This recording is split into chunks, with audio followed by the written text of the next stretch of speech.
Welcome, Gryphon sports fans. Welcome back to the Gryphon Gryphon Nation TV show. We're talking today about 2 weeks ago's game with Rogers, which not a good game, but it was a great trip. Our kids really did a good job on handling themselves, but obviously the game didn't go as planned. And then we'll talk to our special guests this week, and we'll introduce our MVT teachers of the week at halftime. And then in the third quarter, we're going to talk about our upcoming game with Rogers Heritage. And then in the fourth quarter, we'll do as always, we'll kind of preview the upcoming games for our opponents, and maybe even throw in, if we have time, some college and maybe professional games. All right. Because we are kind of your picks. So anyway, we're talking about the Rogers game. Rogers is a top 5 team in the nation. Boy, they're a lot better than we thought. They're a very, very good football team. I think they've got a chance to go a long way, if not win it all this year. They've got line, they've got skilled kids, they've got a defense, they've got a great kicker, and it was not a great night for the Gryphons. Coach, why don't you talk a little bit about the offensive game at Rogers? So, like you said, Coach, they're pretty good. I think they'll be playing late, in November, early December range for state championship, honestly. They showed us a lot. So offensively, we had over 256 yards. That's not where we want to be. Yeah. All right, we want to have that in a quarter and a half if possible. Right. I will give props to Logan White, had a 50-yard touchdown, receiving touchdown. Chase Forte had a rushing touchdown. We didn't really run the ball like we wanted to. Had over 103 yards rushing the ball. So we got to fix those things, which I feel like we did in the bye week we had, and going forward, fix the mental errors. Yeah, the one thing offensively. It seemed like we had a good first drive.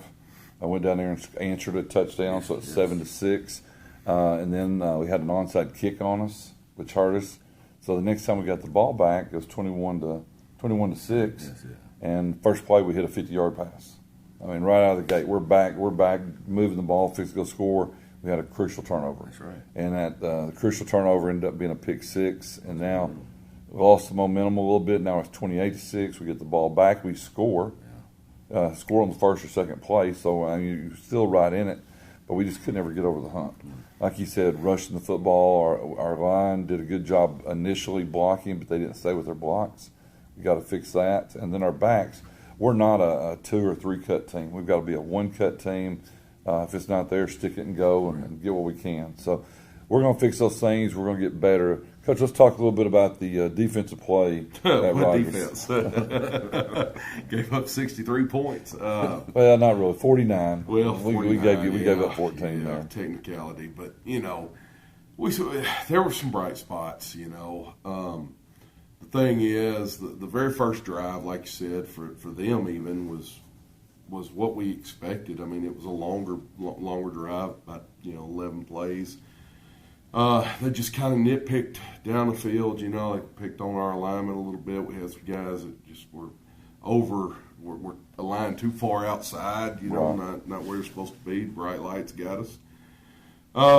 Which our whole objective going into the game was we were going to deny the deep ball because that's what had hurt us last year against them. They just chunked deep and against one-on-one coverage, and so we were trying to make sure we keep safeties back. And with that, when you play any kind of zone, there's going to be holes, and they found every hole we had. And then in the running game, we just did not contain the edge very well. Our defensive ends just looked like we had magnets.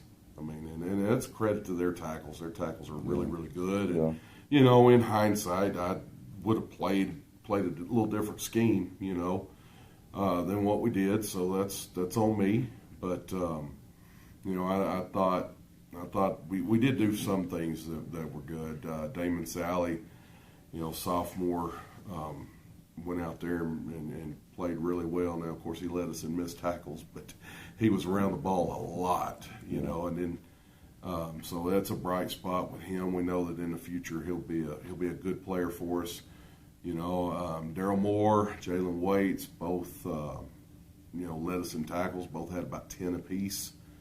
When you combine their solo and assisted tackles, so there were some bright spots. Just didn't get enough production out of our defensive line, which I thought coming into the year we've got to have production out of our D line to be successful. You know, and I just think we got to get better there. So, well, you know, it was obviously a tough first game. Yeah. You know, we knew that Rogers was going to be good, but they, you know, being honest, I mean, if we'd have played our best game and they played their best game, we're probably 2 touchdowns underdogs. I mean, they were that good. And, you know, kicking game wise, we've got to fix it. We've got to, you know, our had a missed extra point. Timing was off. Onside kick. A lot of that goes back to all last week or 2 weeks ago. We had to practice in the gym, and because of the heat, you know, the heat index was too high, and so we were in a gym. It's hard to do special teams in a gym. It's hard to line up and get the actual spacing that you need, and you could tell we were just a little bit off on all that. Running offense, our passing game didn't quite click. No. And again, all week we couldn't work on our passing game, and we couldn't play the pass. Right, couldn't run a play. We couldn't run a play, and so play the whole week. Those are things that are really tough, and we just got to overcome it. You know, this week we've had a great 2 weeks of practice. This week's been good. We're going to play a team in Rogers Heritage that you know, same city, same town, a little bit different makeup. A little bit. We'll talk about that a little bit later, but we've got to come out and play with the energy that we need. Players of the week, real quick. We don't have much time in this quarter. Give me your offensive players of the week from last week. So I'm going to go ahead and give it to Logan White. He had okay. a receiving touchdown. Then Chase Forte. I'm going to tell you, Jabron Lewis played well, too. Jabron had 7 catches, I think, for about 85, 90 yards. That's right. He played well also. Coach, defensively? Well, defensive line-wise, you know, we give out. So we do a player for each position and then an overall. We didn't have an overall. You give up 63 points, you don't have an overall defensive player of the game. But up front was number 54, King. You know, twin 1. We got twin 1, twin 2. I can't tell them apart. I mix them up still. So 54, King was good up front for us. You know, kid's going to be a special player. And then linebacker-wise was Daryl Moore, and then in the secondary it was Derek Murdoch. So good. Well, all right, there you have it, sports fans. You know, we will go take a break. We'll come back in the second quarter with our special guest, Chase Utley, who's assistant principal here at the high school. He's been here for 4 years, along with myself and Coach Maltbia, and we're going to talk to him a little bit about some of his hobbies, what he likes best. Then we'll come back at halftime with our MVTs. Don't go anywhere. We'll see you in just a second. Hey, Bobo, do trees tell each other stories? I'm sorry. I'm afraid I don't know that. Hey, why don't we go find out? Listen.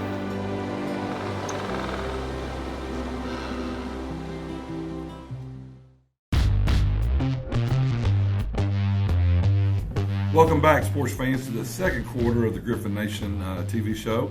Our special guest this week is somebody that does so much behind the scenes, doesn't get a lot of FaceTime or press coverage, I guess, but we couldn't do anything. We couldn't do it without him. It's Mr. Chase Utley.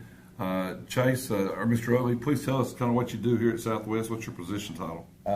First off, I like to stay behind the scenes. So I do not like press. I do not like any of that stuff. So it's probably the only time you ever get me. So some people don't even have never seen this. Yeah, you might not ever seen They it. thought you were a ghost or something. So I'm the operational principal here. I'm over all the facilities, all the maintenance, anything that goes on in this building as far as a chair being broken to a door that's not closing properly. Air conditioners going out all the time. It's a humongous 400,000 square foot building. So there's always something that needs to be done. So I'm just here to try to make the students' lives more comfortable and y'all's lives more comfortable. Have you ever had a day there's just nothing wrong? No. Okay. No, never. The kids make sure we get So, something. Coach, let's talk about family for a second, Coach. I understand you have 2 daughters. Yes. I know one that plays at a high level of soccer, right? Correct. Plays soccer. So you want to talk about that? Or? Yeah, I have a 11-year-old, soon to be 12. She plays for Arkansas Rising Soccer Club. Competitive, tryout. It's not the rec league. She used to do that. But we travel all over the southern part of the United States to play soccer against 11 and 12-year-olds, and it's very competitive, but I'm glad that she loves it. She's stuck with it. She's developed a lot of responsibility doing it. I think, sports are a great thing for kids. Yes. I'm so happy that she's into it. She takes it very seriously. If I'm running 1 second behind, she will let me know, hey, you're going to have me late. I'm going to be running. Yeah, it's a good thing. I mean, we're all over the place. She loves it. She's good at it. She can play all over the field. She's a utility player, so she gets to play with other teams, older, younger, whatever. Wherever they call her up, she goes. Does she want to be a Razorback one day? Would that be a dream? She does. She loves the Razorbacks. As far as soccer, though, I don't know. The Razorbacks, they come and go, but they made it pretty far the last few years. They just keep. Maybe they need that extra push. Maybe one day she'll be that push. Right. That'll be That's awesome. right. That'll be awesome. Well, Ms. Trubby, tell us, outside of soccer and outside of the operation manager here, our principal, tell us what other hobbies do you have? I like to ride bikes, and not the bikes with the motor. I am the motor. Yeah. I like to. That's where we're different. Yeah. I like to go down to the river trail. I mean, take advantage of this, beautiful scenery we have here in Little Rock. Because I've taken my bikes other places when I travel, and a lot of it's just flat and no fun. But yeah, I like to ride bikes. I like to play basketball here in our nice arena sometimes for pickup games or anything like that. But most of the time, I just like to hang out with my daughter and watch her play soccer. But if I'm not doing that, ride bikes. And Have you ever done one of those, like I know in Northwest Arkansas, you'll start at Fayetteville and you ride all the way to Bentonville and the parks and stuff? I do one here, the Big Damn Bridge. Not a curse word. It is the bridge. It's a big damn bridge. Yeah, it's a big damn bridge. I've done that for like 7 years in a row now, I think. So we start out, obviously, out towards Clinton Library, and we wind up way out in Roland. And we circle back. The furthest I've done is 62 miles. I might do the 100-mile one day, but I'm not sure. The first time I did the 62, I stopped at about mile 36 and called a buddy and said, "Hey, you might have to come get me." Yeah. but I overcame and pushed my way through and got to the finish line. Well, one thing about it, riding the bikes, I mean, you're going to keep that 145 pounds. Oh, You yeah. think Ray, if Ray wanted to start riding bikes, I mean, do you think, how big would this bike have to be? Pretty big. Hey, Look in the mirror. I've seen some tall and some big guys out there, and they fly past me, so that means nothing. Man. I'm telling you. So, Coach, you've been here for 4 years now, right? Yes. What is your favorite thing about being at Southwest, being a part of this family?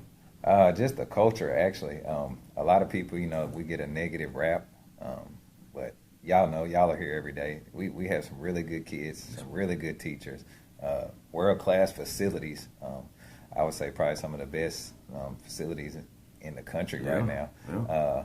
So, I mean, honestly, the camaraderie with staff members and even the camaraderie with some of the students, some of them you have good relationships with, and others you have tough love relationships with. But I enjoy coming to work every day. I honestly wouldn't trade it for anything, and people sometimes tell me I'm crazy for that. But hey, every job is not for everybody. But I believe Southwest is for me. No. So. Well, Gryphon sports fans, there you have it. Now you've got a name and a face you can put together. We'll be back at halftime. We'll give our MVTs, most valuable teachers, out to 2 very deserving teachers, and that's sponsored by Chick-fil-A. And then we'll come back for the third quarter and look at Rogers Heritage. Chase, or Mr. Utley, I got to call him Mr. Utley on TV. I don't want the kids calling him Chase. Thank you for being here today, and go Gryphons.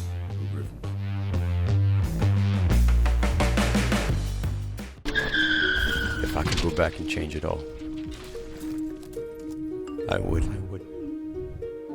I think I'm gonna miss you the most. I'm sorry. I'm so sorry. I'm so sorry. Or maybe it's just the little moments. If I could go back and change it all, if I could go back, I would. But I can't.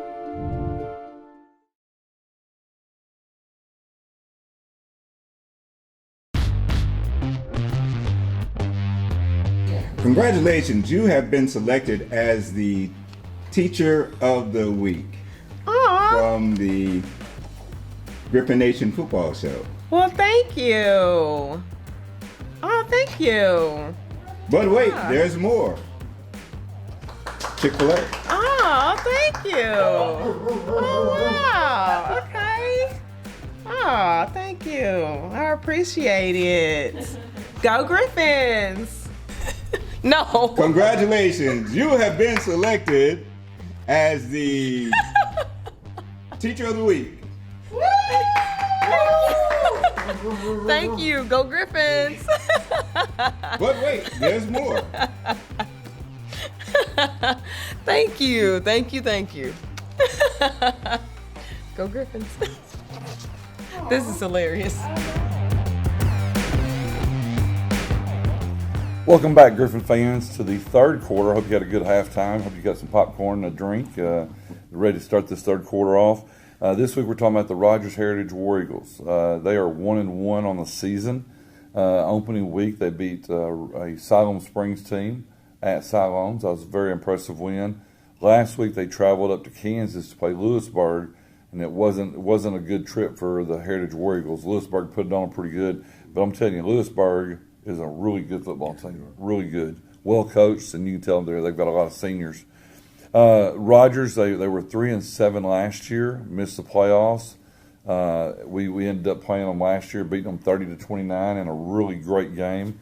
Jabron Lewis had an unbelievable night that night. Yes, he did. And that was a huge win for us here. It was our first home win in school history. Rogers Heritage has 3 offensive starters, 7 defensive starters back, plus their kicker. And so they've got some experience there on the defensive side, starting over kind of on the offense. And so we're going to break it down. And Coach, if you'll talk a little bit about their defense and what fans can expect to see. So those 7 returning stars on defense, right? They were out here, Coach. They remember that heartbreaking loss. Okay. So going forward, they're running 4-2-5. Okay. They're pretty sound defense. They're not going to beat themselves. Okay, and they're another Northwest Arkansas team. So we have to be able to run the football, establish the run. Okay, and be able to pass the ball as well, Coach. I mean, it's pitch and catch, and in this bye week, we had to fix those things. So yeah, I'm impressed with when I watch film. Number 3, number 20, number 8, they're linebackers. Those are 2-year starters. Man, they're just very aggressive. Very aggressive. They move well. They avoid blocks. They're in on everything. And then their free safety number 16 is a returning 2-year starter. They've got a cornerback that started last year that's very good. Defensive line, when you watch them, I believe he's number 96. Their right defensive end, 96 or 46. But he's very, very sound, and he does a good job. You can tell he's been coached well. So we've got our hands cut out. And the thing about it is when you watch them, their base is a 3-4. Right. But they're not showing us a lot of 3-4. I mean, they on all their film so far, they've shown that 4-2-5 look. A lot of cover 3, a lot of cover 1 in the secondary. So, but we got to be ready for anything. They could come back and obviously play a lot of 2-high safety look or even man. Coach, let's talk a little bit about their offense. Well, like I said, not many returning starters off last year. They do have a couple of guys that look to have a lot of speed on film. They're not big receivers. They're not like we saw with Rogers. They're not big running backs like we're going to see in our conference. But serviceable guys who can outrun you if you give them the edge. Quarterback's new for them, and the offensive line is mostly new, and they're big. They got a tackle that's 6'8", 350 on the roster. No, he's a sophomore, right? Yeah, he's a sophomore. Yeah. So, he'll be playing on Saturdays one day. Probably, and and the thing is, you don't know what they're going to do. Same thing they did last year. They show a different look in the scrimmage. They focus on something. You could tell this year in the scrimmage their plays were scripted because they ran the exact same set of plays against each team they played in their jamboree. So you could tell they just scripted those plays out. It wasn't a situational deal. They wanted to run those certain plays. At Lewisburg, they were more 10 personnel. And against in their first game against Siloam Springs when they put up 38 points, there wasn't a lot of 10 personnel. Yeah. You know, it was mostly 20 personnel or 21. So, you know, that's what I think we're going to get. You know, I mean, I don't see us getting a lot of the 10 personnel stuff. I think they're going to try to line up with a tight end and a wing and, you know, an H-back and you know, pound it at us. Every coach we've talked to that went against them this summer in team camp or other things, you know, you got to be ready for anything. They're going to run the old polecat, a lot of tricks. So we got to be ready for that. Just be sound. Don't give up the big play, and we'll move on. Special teams against Siloam, you know, they were backed up. They ran a wide receiver reverse. Yeah. You know, in the first series, backed up. You know, inside their own red zone or backed up. Yeah. You know, and inside the 10-yard line, and run a reverse and pop it. You know, Yeah. so last year against Rogers, they ran a halfback pass out of the I formation. You know, so I mean, I've seen every play they've had. You know, but you can't prepare our kids for every single thing, and you know, and every trick play they could do. You just got to make sure our guys know our keys and try to stay home as best we can. And you know, special team wise, they've shown some different looks in the special teams. With their kicker, he's able to, if you put a trash can 27 yards down the field and said we want you to kick it in the trash can, he has shown the ability to kick it in the dang trash can. He's got great accuracy, and so he looks like to be a fiery kicker, fired up guy as well. So, well, that's the third quarter. If you're up in Northwest Arkansas this Friday, hey, put on your purple and green shirt. Come over, hey, get you something good to eat. There's a lot of good restaurants up there. Come over there to the game and cheer on the Gryphons to a victory. We'll be back in the fourth quarter to talk about our opponents and how they did last week and who they have this week and some predictions. We'll see you in just a second.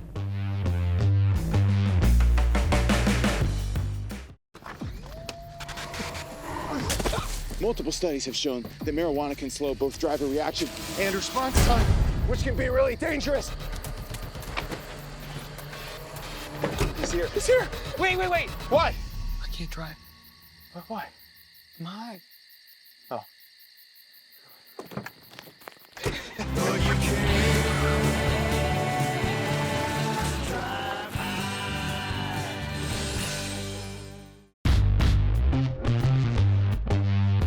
Welcome back, sports fans, to the fourth quarter. Let's talk about Rogers, our last week's opponent, or 2 weeks ago. Last week they went to Booker T. Washington out of Tulsa and beat a very good team soundly. This week they play Farmington. Tell us about that game, Coach. Well, you know, I worked with Coach Eldridge. That's at Farmington, and the funny thing is, so Sunday and Monday, I spent a little time talking to his defense coordinator, Casey Moreland. He called me wanting some information about Rogers, you know, and of course I shared our reports, things like that with him. But, you know, and he agrees Rogers is pretty good. I mean, he thinks, he said that'll be the best offense they probably see all year. I agree. I think Farmington will do well at times, but I think they're overmatched, you know, with a 7A opponent like Rogers. So I expect Rogers to pull out. JR, you heard it here first. Your old former coach is picking against you. It is what it is. Hot Springs, our opponent next week. They've won 2. They beat Arkadelphia last week in a good ball game. They have a bye this week to get healed up and game plan for us. Well, I don't like that, but we play Hot Springs next week. Coach, tell us about Conway. What happened last week? I actually watched that game, Coach. Conway came out the gate actually on fire, right? So after the third quarter, they had a third quarter dip. Bentonville ended up coming back on them, 14 points, all right, and then 21 points, right? So Conway-Bentonville game was a big game. Conway ended up winning that ball game. And then this week they're going to end up playing Ouachita in Louisiana.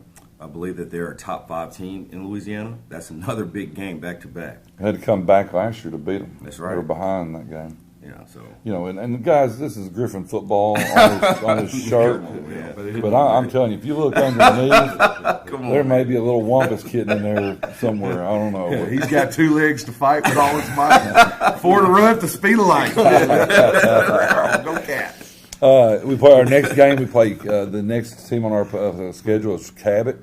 Cabot's 1-1. Last week they beat a Bentonville West team and really played well. First week they didn't play well against Fayetteville. Fayetteville put it on pretty good. but now they're kind of catching their stride. They go down and play Ruston, Louisiana, and that is a big-time football program. So that's going to be a tough game. I'm going to pick the Cabot Panthers in an upset. I think Coach Reed's got them going in the right direction. Cabot beat them last year. They did. They beat them last year. So tell us about North Little Rock. North Little Rock's open. So they won't win, they won't lose this one. All right. Let's talk about Bryant Parkview. All right. Well, hey, two teams that are in the top of their division until somebody upsets either one of them. Parkview's the top of 5A and Bryant's the top of 7A for sure. Bryant beat a very, very good Missouri team last week. Dominated them actually, and I don't see Parkview being able to hang with them. I mean, Bryant's offense is could go down as the best in the state this year. Their defense is always salty. I think Bryant will be too much. Parkview will play well. Yeah. Bryant will be way too much for him. Jonesboro and Central are next two teams on our schedule. They're both open. Jonesboro's 1-1. They lost to Lake Hamilton last week. They go down next week and play a team out of Mississippi. And then Central's 0-2. They lost to Pine Bluff. Week 1 they lost, or 0. They lost to Leroy Christian. Pine Bluff last week. They're open, and I'm not sure who they play next week. Coach, talk to us about Northside. Yeah, I'm a bit surprised that Coach Curry and Northside Grizzlies, right? They're 0-2 right now, Coach. I'm surprised. Last week they lost to Greenwood, and this week they play Fayetteville. I hate to say it, they're probably going to go 0-3. I think Fayetteville ends up going to their place and end up winning that ball game. Well, they've played two good teams. Southside and Greenwood's two good teams, and Coach Curry will get them going in the right direction. We have 4 teams on our schedule that's in the top 10. You got Bryant number 1, Conway number 2. You've got Rogers, who's now actually in the top. They're the top 6 overall, and then Cabot's number 8. So 4 teams on our schedule that's ranked, as always, and then Hot Springs is ranked in their classification. So we got some good teams left. All right, let's talk. We've got a little bit of time here. Let's talk a little bit about some college games. Everybody's talking about Deion Sanders. Let's talk Colorado, Nebraska. I know you got Nebraska blood running Come on, in. Man. Come on, man. Well, my daughter is a sophomore architecture student at the University of Nebraska. And, with that being said, of course, everybody's all hyped on Colorado. I'm telling you right now. Not so fast. I'm telling you right now. Follow the money. Follow the money. If Colorado wins that game by 3 points, Vegas is bankrupt. Man. I'm telling you right now. Read the reports. Look at the trends. They're not going to go dark in the desert. Okay?